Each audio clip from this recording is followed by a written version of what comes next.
A number of John Bon Jovi fans are upset about the fact that they purchased an autographed copy of the most recent Bon Jovi album, which is called Forever. And they expected to get an album that was signed by John Bon Jovi, but instead they received an album that was signed using AutoPen. AutoPen is a machine that creates signatures, and sometimes AutoPen is even used by presidents and legislators to sign important legal documents.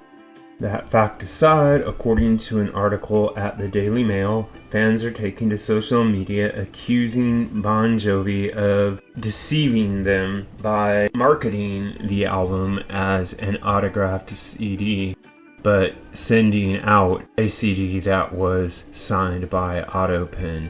Now, one thing to factor into this issue is that the signed CD was the same price as an unsigned CD, meaning that the people who are complaining about the use of AutoPen didn't have to pay more to get their copy of Forever than those who just bought an unsigned copy. Still, one of the people who asked for a refund said, quote, "I don't care if it wasn't super expensive. It's the principle of the thing. Disappointing," unquote.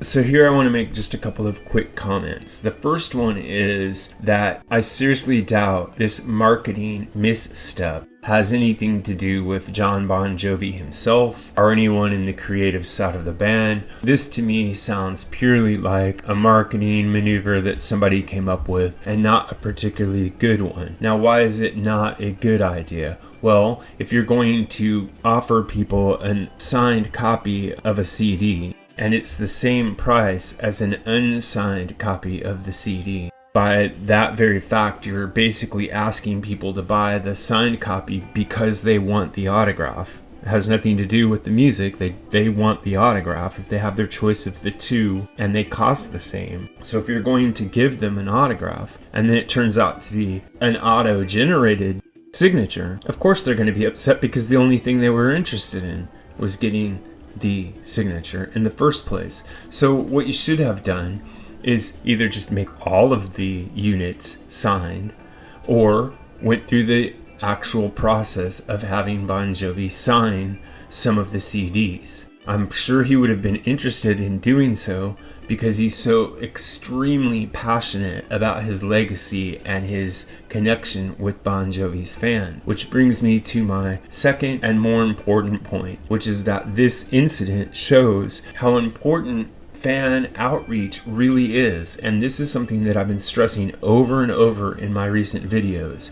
And if you take a look at the performers who are now ascending to heights never before dreamed of, like Taylor Swift, you'll see that fan outreach, being available to your fans, being perceived as being one of your fans, being perceived as caring about your fans, as being compassionate toward them and concerned for them is a big part of today's marketing. And I think that John Bon Jovi as a person understands this dynamic, but I also think that he's so far removed from the day-to-day operations of what goes on with the branding of his legacy that he can't control and micromanage everything that gets done. So I think this is a real unfortunate occurrence to have happen for Bon Jovi. I don't think that it has anything to do with the band, but I do understand why some people would be upset if they got an auto-generated signature because it's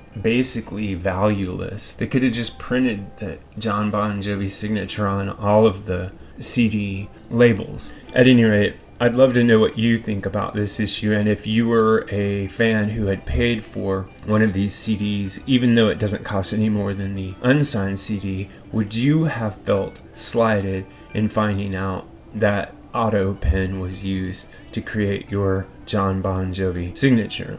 This is what I think, but what really matters is what you think. So if you have an idea about this or any other topic connected to classic or contemporary music, please drop it in the section below.